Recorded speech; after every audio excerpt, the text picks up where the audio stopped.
दोस्तों नमस्कार, सत श्री अकाल, आदाब। दोस्तों इस वीडियो के माध्यम से मैं आप लोग को ये जानकारी देना चाहता हूँ कि कुछ लोगों का मन में VP broadband private limited company जो कि एक डेटा सेंटर बेस्ड कंपनी है, उसको लेके बहुत सारा लोगों को मन में डाउट है कि जो मैं जो बोल रहा हूँ ये क्या ऑन ग्राउंड में है या ऐसे ही बताया जा रहा है या फ्रॉड है। क्योंकि मार्केट में बहुत सारा कंपनी से फ्रॉड काम कर रहा है। लोगों का हर किसी का मन में डाउट रह जाता है। तो आज इसकी जानकारी देने के लिए मैं आप लोगों को ये वीडियो अपलोड कर रहा हूँ। दोस्तों 27 सितंबर 2024 को बुंदेलखंड का सागर में, जो कि मध्य प्रदेश में अवस्थित है, वहाँ पर एक ग्लोबल मीटिंग का सम्मेलन हुआ, जिसमें देश का बड़े बड़े उद्योगपति, इन्वेस्टर्स के साथ साथ बाहर के बहुत सारा देशों ने सम्मेलन में भाग लिया। क्योंकि इस आप लोग अगर ध्यानपूर्वक देखेंगे वीडियो को तो देखेंगे कि VP broadband private limited company के सीईओ और मैनेजिंग डायरेक्टर श्री नवजोत सिंह सद्धू साहब को भी इस मीटिंग में बुलाया गया। इसका कारण है देश का सबसे बड़ा डेटा सेंटर सागर में तैयार होने जा रहा है और ये तैयार कर रहा है वीपी ब्रॉडबैंड प्राइवेट लिमिटेड। इसके लिए ज़मीन पहले ही सरकार ने 200 एकड़ ज़मीन कंपनी को दे दिया, प्रोवाइड कर दिया, अलॉटमेंट कर दिया। बाकी जो उनका पैसा कितना इन्वेस्ट होगा और क्या क्या किसी लिए होना, क्या ज़रूरी है, इसका सारा चीज़ इस मीटिंग के द्वारा वहाँ का जो आईटी मिनिस्टर है और चीफ मिनिस्टर साहब ये सारा क्लियर कर दिया।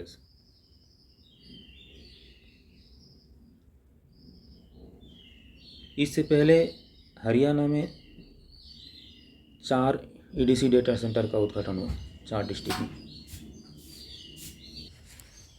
हरियाणा का 4 डिस्ट्रिक्ट में 4 ईडीसी डेटा सेंटर का उद्घाटन हुआ, जिसमें से अम्बाला का जो ईडीसी डेटा सेंटर है उसका उद्घाटन वहाँ का जो पूर्व गृह मंत्री श्री अनिल जी बिष्ट के द्वारा किया गया।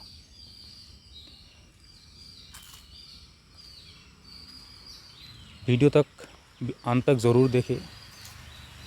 डेटा सेंटर का महत्व है, क्यों ज़रूरी है, क्यों करना है, उसके बारे में आप लोगों को नॉलेज मिल जाएगा। फिर भी अगर आप लोग को डाउट होता है तो स्क्रीन पर दिया हुआ नंबर पर कॉल कीजिए, अपना डाउट क्लियर कीजिए। देखिए, जानकारी लेना कोई ख़राब बात नहीं है, जानकारी लीजिए, उसके बाद आप लोग का मर्ज़ी होगा। उसके बाद अगर आप लोग चाहते हैं कि हाँ हम डेटा सेंटर में अपना इन्वेस्ट करना चाहते हैं और रेंटल इनकम लेना चाहते हैं तो आइए हमारे साथ ज्वाइन कीजिए और इसका रेंटल इनकम एंजॉय कीजिए। वीडियो को अगर अच्छा लगे तो लाइक कीजिए और अपने दोस्तों को शेयर करना ना भूलें। Shri Manik Gupta, managing director wings agriculture. इसके साथ साथ हमारे माननीय राज्य मंत्री स्वतंत्र प्रभार संस्कृति पर्यटन धार्मिक न्यास धर्मस्व विभाग मध्य प्रदेश शासन श्री धर्मेंद्र भाग सिंह लोधी, श्री लाखन पटेल जी, पशुपालन एवं डेयरी विभाग राज्य मंत्री स्वतंत्र प्रभार। Would also like to invite the Consul General of Thailand, Mr. Pranowit Kulsavat, and Ms. Sangeeta Tiwari, the Mayor of Madhya Pradesh Corporation, Sagar. Mayor Municipal Corporation, Sagar. आप सभी का मंच पर स्वागत है और हमारे सेक्रेटरी एमएसएमई श्री नवनीत कोठारी जी से मैं निवेदन करती हूँ कि आप मंच पर हमारे सभी महानुभावों का आप स्वागत करें। उन्हें चंदेरी शॉल, एक विशेष स्टॉल जो मध्य प्रदेश की पहचान है, चंदेरी, उनसे हमारे सभी वरिष्ठ अतिथियोगण का मंच पर स्वागत। मंत्रिमंडल के माननीय मंत्रीगण, उनके साथ साथ हमारे उच्च अधिकारीगण और हमारे देश और प्रदेश के प्रमुख उद्योगपति, निवेशक, विशेष रूप से सागर बुंदेलखंड क्षेत्र की औद्योगिक क्षमता का दोहन करने, इसमें अपना सहयोग देने के लिए हमारे साथ मंच पर हैं और उनका यहाँ पर चंदेरी स्टूल भेंट कर स्वागत करते हुए श्री नवनीत कोठारी जी, हमारे सेक्रेटरी MSME। अब से थोड़ी देर में हमारे मुख्य अतिथि, हमारे प्रगतिशील मुख्यमंत्री डॉक्टर मोहन यादव जी के कर कमलों द्वारा इसका शुभारंभ किया जाएगा। और आज अनेक इस जो ग्रोथ यात्रा जो शुरू हुई हमारे पहले रीजनल इंडस्ट्री कॉन्क्लेव से, उसे जो एक प्रगति का मोमेंटम स्थापित हुआ है, इसे और आगे ले जाते हुए आप सभी के सहयोग से, आप सभी के साथ ये हमारा चौथा रीजनल इंडस्ट्री कॉन्क्लेव बस अब शुरू होने जा रहा है।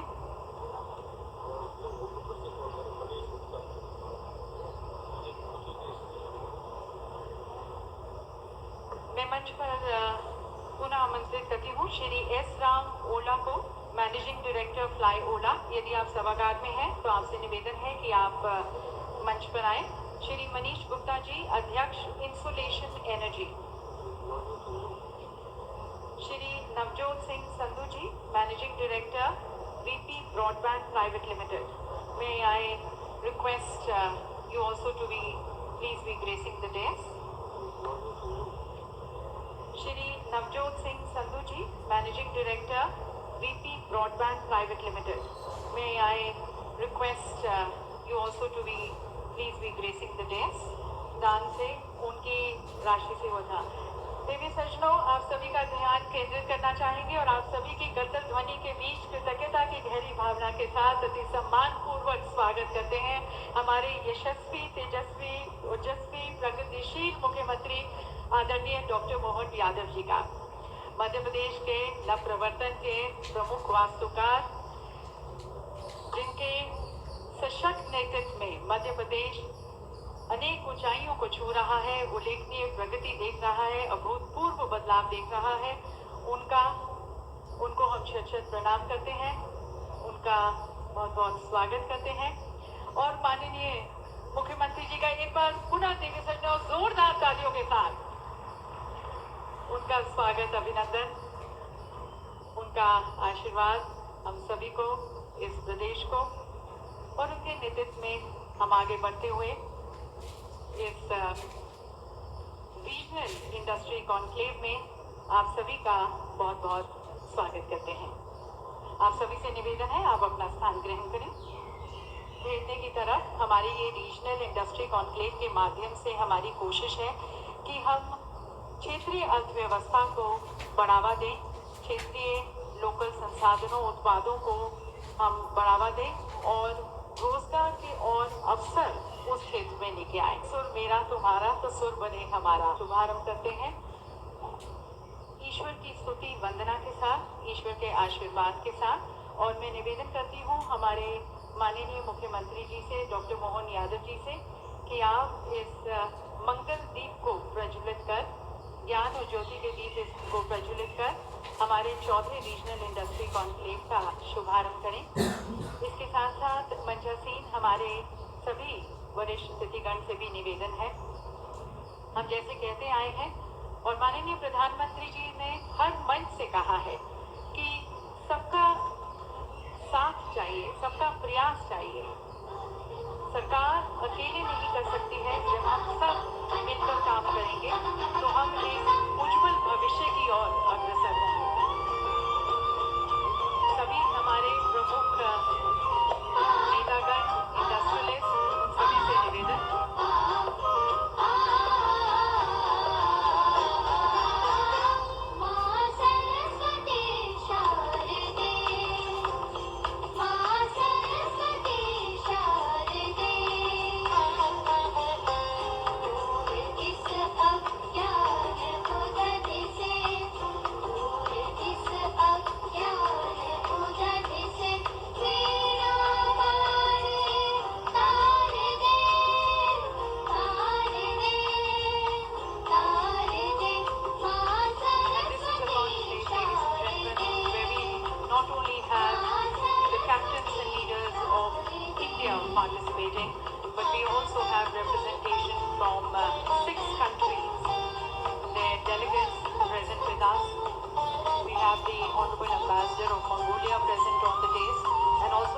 General highway.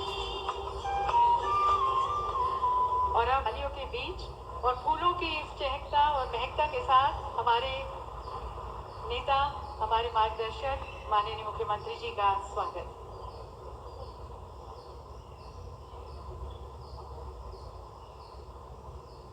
और स्वागत मंचासीन हमारे अन्य माननीय मंत्रीगण का, श्री गोविंद सिंह राजपूत जी का, हमारे खाद्य नागरिक आपूर्ति एवं उपभोक्ता संरक्षण आईटी और आईटीएस से संबंधित।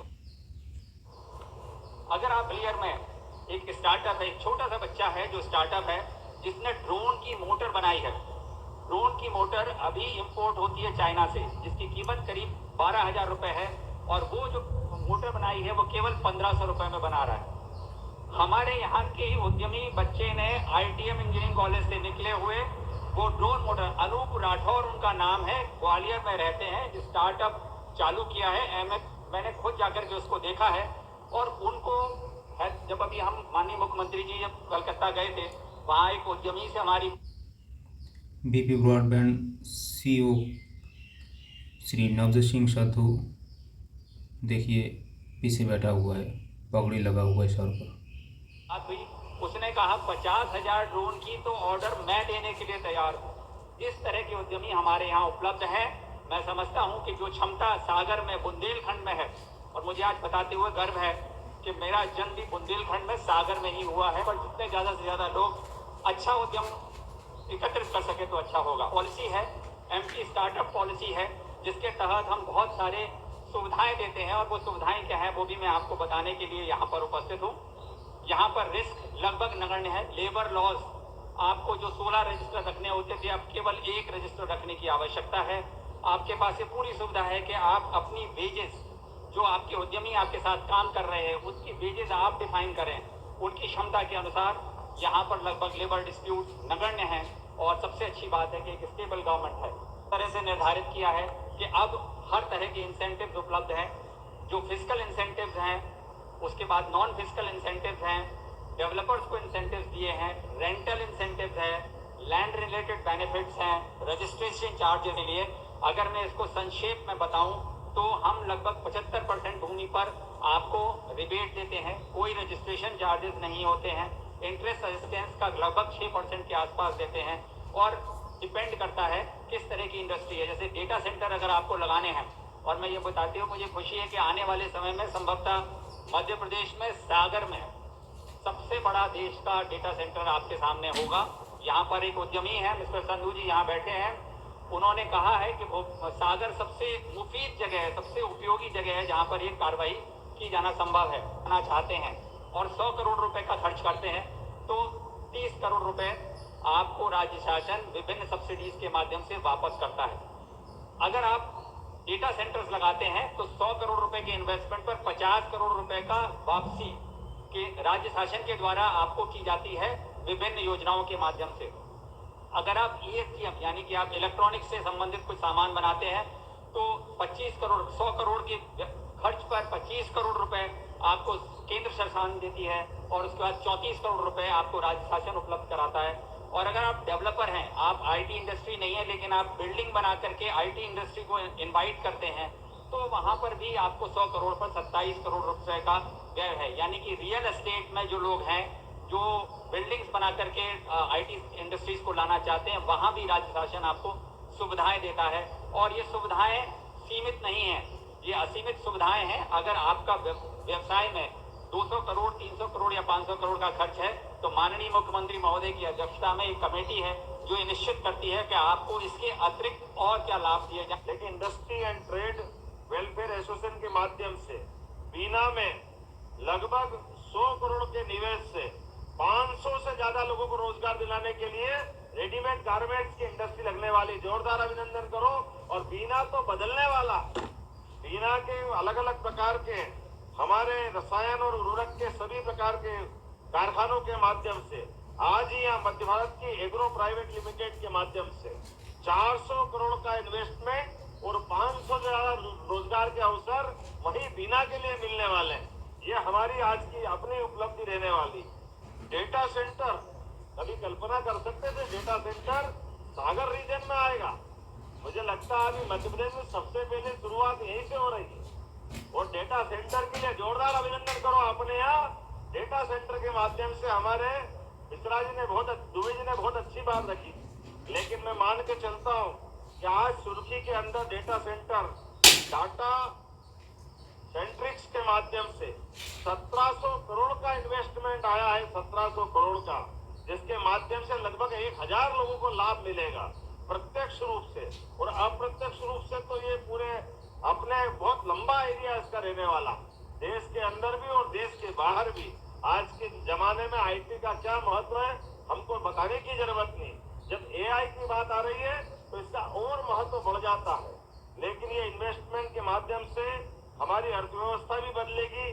कृषि, छोटे उद्योग, शहरों का आधुनिकीकरण, रोजगार सृजन के अवसर, ये पूरे सागर और पूरे क्षेत्र को लाभान्वित करेंगे, जिसके माध्यम से प्रत्यक्ष रूप से हजारों लाखों लोग लाभान्वित होने वाले हैं। भविष्य की दृष्टि से ये बुंदेलखंड के लिए एक बड़ा माइलस्टोन होने वाला है, बहुत बड़ा। एक तरह से अपना एक नया आज के बाद एक इतिहास लिखा जाएगा।